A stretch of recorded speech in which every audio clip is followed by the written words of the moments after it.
नमस्ते विद्यार्थी मित्रों, पाठक स्कूल अमरेली ऑनलाइन एजुकेशन में आपका स्वागत है। आज मैं कक्षा 5 विषय हिंदी पढ़ाने जा रही हूँ।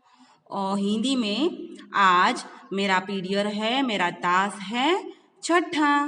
मैंने अगले 5वें पीरियड में आपको जो काव्य था काव्य 10 सीखो उसका स्वाध्याय और अभ्यास के प्रश्न आपको समझा कर लिखवा दिए हैं। तो आज मैं इकाई 11 पढ़ाने जा रही हूँ। इकाई 11 हम समझेंगे। इकाई 11 का नाम है सच्चा बालक। यहाँ एक बालक की बात की गई है और वह बालक सच्चा है। वो क्या क्या सच बात बताता है, उससे क्या फायदा होता है, यह पाठ हम देखेंगे। यह बात हम इस इकाई में आज पढ़ेंगे। तो मैं इकाई 11 सच्चा बालक हम पाठ समझते हैं। इस जीवन प्रसंग में सच्चाई का महत्व बताया गया है। जीवन में चाहे कितनी भी मुश्किलें आए, पर जो मनुष्य अपने आदर्शों को नहीं छोड़ता है वही महान बनता है। देखो, यहाँ हमें पूर्व भूमिका के रूप में बताया है कि जीवन प्रसंग में सच्चाई का महत्व बहुत बताया गया है। हम जीवन में कई बार ऐसा समय आता है जो क्या हम सच बोले तो हमें उससे कोई नुकसान होगा तो उसकी हम चिंता छोड़कर सच्चाई की राह पर चलने की बात की गई है। सत्य को भगवान का स्वरूप माना गया है बच्चों, तो सच्चाई का ही साथ देना चाहिए। सभी धर्मों में यह उपदेश, यह सच बोलने की बात हमारे धर्म में भी बताई गई है। सभी धर्मों में भी यही बात बताई है। तो जीवन में चाहे कितनी भी मुश्किलें आए, पर मनुष्य को अपने आदर्शों को नहीं छोड़ना चाहिए। जो अपनी भलाई जो अच्छे संस्कार है, अपना जो अच्छा स्वभाव है, वह ऐसे ही करना चाहिए। गलत बात पर, नेगेटिव विचार पर हमें ध्यान नहीं देना, वही महान बनता है। यहाँ यह बात की है। तो हम पाठ के द्वारा समझेंगे कि सच बोलने पर बालक कैसे महान बनता है। तो पाठ शुरू करती हूँ। एक समय की बात है, एक लंबा काफिला बगदाद की ओर जा रहा था। रास्ते में उस पर डाकू टूट पड़े और लूटमार करने लगे। इस काफिले में एक 9 वर्ष का बालक था। वह एक और चुपचाप खड़ा रहकर इस लूटमार को देख रहा था। विद्यार्थी मित्रों, मैंने ये पहला पैराग्राफ आपके सामने पढ़ा। तो यह पैराग्राफ में यह बात की है, कोई बात शुरू करते हैं, कोई वार्ता हम कहते हैं, तो यहाँ एक समय की बात है, ऐसे वाक्य लिखकर बात शुरू होती है। लंबा काफिला, काफिला यानी આપણે ગુજરાતીમાં એને ટોળું કહીએ। આપણે શબ્દ સમૂહમાં કીધું હશે कि काफिला यानी यात्रियों का समूह। तो एक लंबा यानी આપણે ગુજરાતીમાં કહીએ લાંબો, यात्रियों समूह बगदाद की ओर जा रहा था। बगदाद शहर જે મારા ખ્યાલથી અફઘાનિસ્તાનમાં આ દેશ આવેલો છે, બગદાદના શહેર આવેલું છે, की ओर जा रहा था। और शब्द है, देखो विद्यार्थी मित्रों, यानी माथे पे एक ही मात्रा है, यानी तरफ, उसका गुजराती होता कि बगदाद की तरफ जा रहे हैं। और शब्द में 2 मात्रा ऊपर आती है तो उसे अनेश, गुजराती में આપણે અને કહીએ છીએ, જ્યારે એક માત્રા તો તરફ, એનો અર્થ એમ થશે। એટલે બગદાદની તરફ જઈ રહ્યા છે यात्रियों समूह। અને रस्ते में उस पर डाकू टूट पड़े और लूट मार करने लगे। क्या हुआ कि रस्ता में यात्रियों समूह पर डाकू टूटी पड़िया અને लूट मार करवा लग्या। इस काफिले में एक 9 साल का बालक भी था। यह यात्रियों का समूह था, उसमें एक छोटा सा बालक, उसकी उम्र 9 साल की थी। वो भी ये सब देख रहा था, चुपचाप खड़ा देख रहा था कि डाकुओं कैसे लूट मार करते हैं, लूट कर मार कर सबका सामान चोर ले जाते हैं, यह देख रहा है। एक डाकू की नजर उस लड़की पर पड़ी। देखो बहुत सारे डाकू हो गए, तो उसमें से एक डाकू की नजर वो लड़का खड़ा था उस पर पड़ी। लड़के के पास आकर वो डाकू कड़क कर बोला, यानी ऊंचे आवाज में बोला, तेरे पास भी कुछ है क्या? प्रश्न पूछा कि तेरे पास भी कुछ है? वो लूट मार करने आए थे, लूटने आए थे, तो कि तेरे पास भी कुछ है? लड़का, मेरे पास 40 असरफिया है। देखो यह बालक सच बोलता है, उसने कह दिया कि मेरे पास 40 असरफिया है। असरफिया यानी यह भी शब्द समूह में लिखा होगा, सोने के सिक्के। तो विद्यार्थी मित्रों, उसके पास 40 सोने के सिक्के थे, एक नहीं दो नहीं, पूरे 40 थे। लड़का बोला, जी हाँ। क्योंकि डाकू चकित होकर, डाकू को आश्चर्य हुआ, वो चकित होकर क्या कहा, એને પોતાના કાન ઉપર વિશ્વાસ નહીં આવ્યો એટલે फिर से बोला, क्या कहा? શું કે છો? तेरे पास 40 असरफिया है, तारी પાસે 40 સોનાના સિક્કા છે।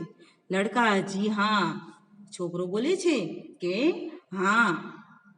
डाकू लड़के का हाथ पकड़कर सरदार के पास ले जाता है।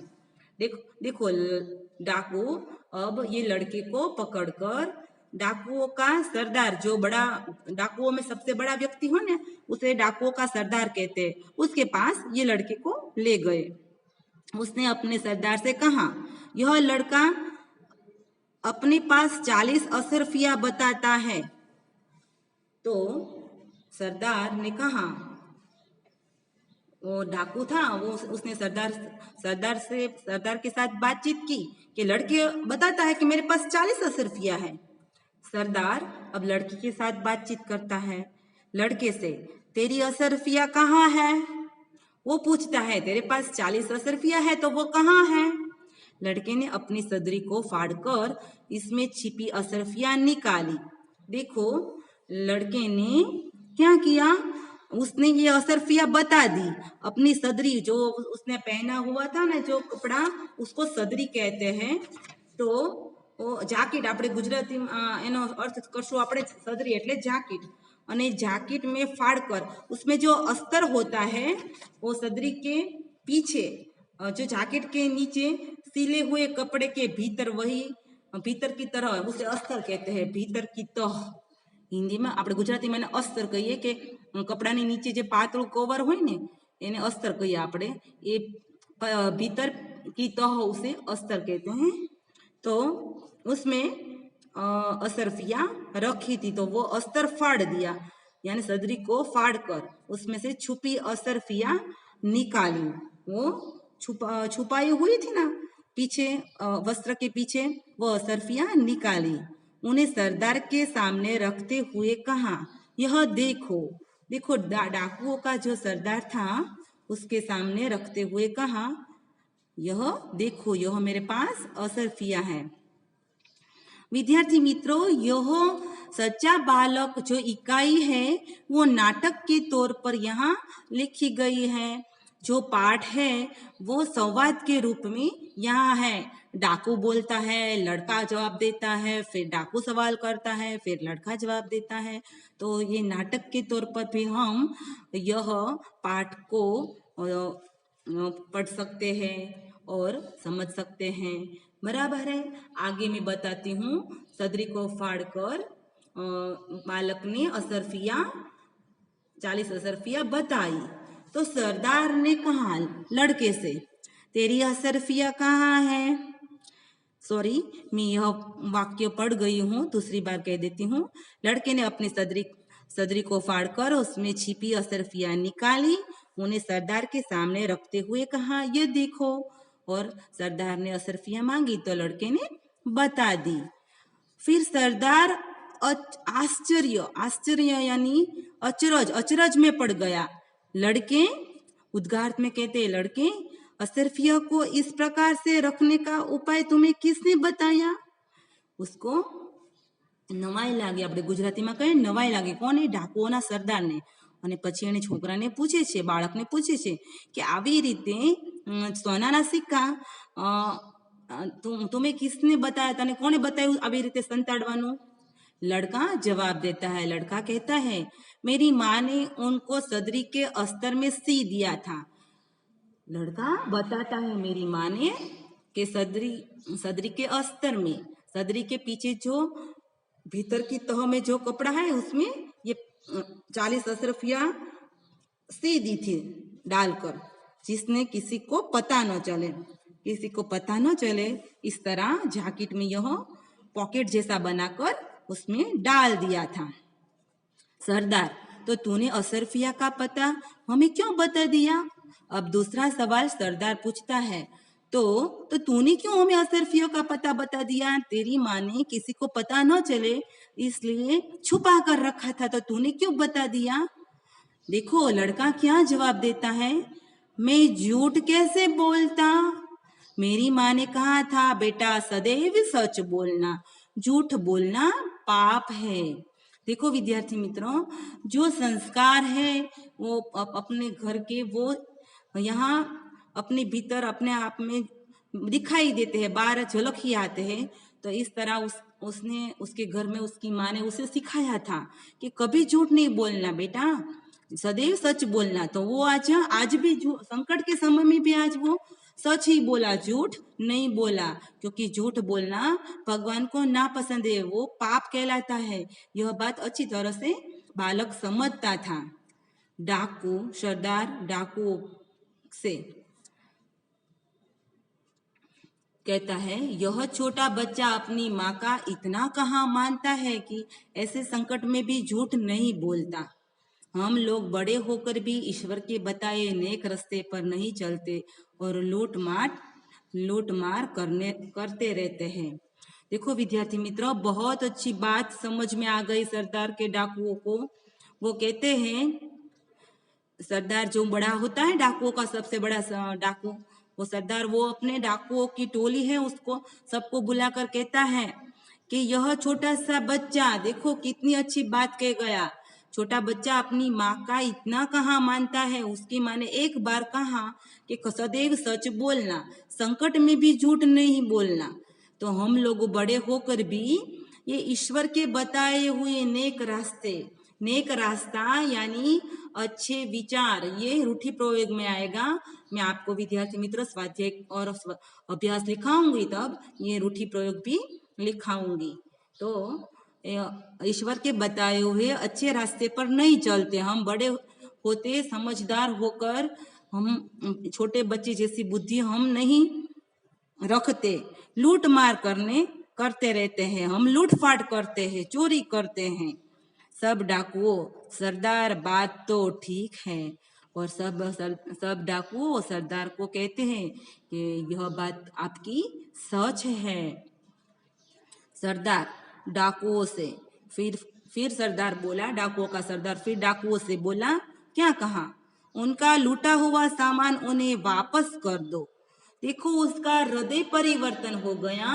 सरदार का डाकुओं को बालक की बात इतनी गहरी लगी कि वो उसके जीवन में परिवर्तन आ गया और उसने कहा कि सब लूटा हुआ सामान सबको वापस दे दो। डाकुओं ने सब सामान वापस कर दिया।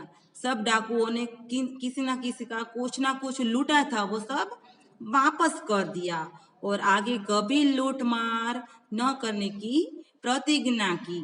और तब से ये बालक की बात सुनकर डाकुओं ने और डाकुओं के सरदार ने चोरी और लूटफाट न करने की प्रतिज्ञा सौगंध ली। देखो विद्यार्थी मित्रों, बालक एक बार सच्ची बात बता देता है और सरदार डाकुओं का जीवन कितना परिवर्तित हो गया। तो हमें सच्चाई की राह पर ही हमेशा चलना चाहिए। यह बात इस पाठ में दोहराई गई है। सच बोलने वाले इस बालक का नाम अब्दुल कादिर था। देखो विद्यार्थी मित्रों, अब ये बात यहाँ बताई गई है कि जो 9 साल का छोटा बालक है वो बचपन से ही सच बोलता था, सच्चाई के रास्ते पर चलता था। बड़ा होकर वो सच बोलने वाला बालक अब्दुल कादिर था। वो अब्दुल कादिर एक महान संत थे, वह बना। बड़ा होकर वह बालक महान संत हुआ। बड़ा महान यानी बड़ा संत हुआ, बराबर है। उनकी समाधि बगदाद में है, यानी उसकी समाधि समाधि हम हिंदी में कहते हैं, આપણે ગુજરાતીમાં हिंदी में उसे मकबरा भी कहते हैं, मजार भी कहते हैं।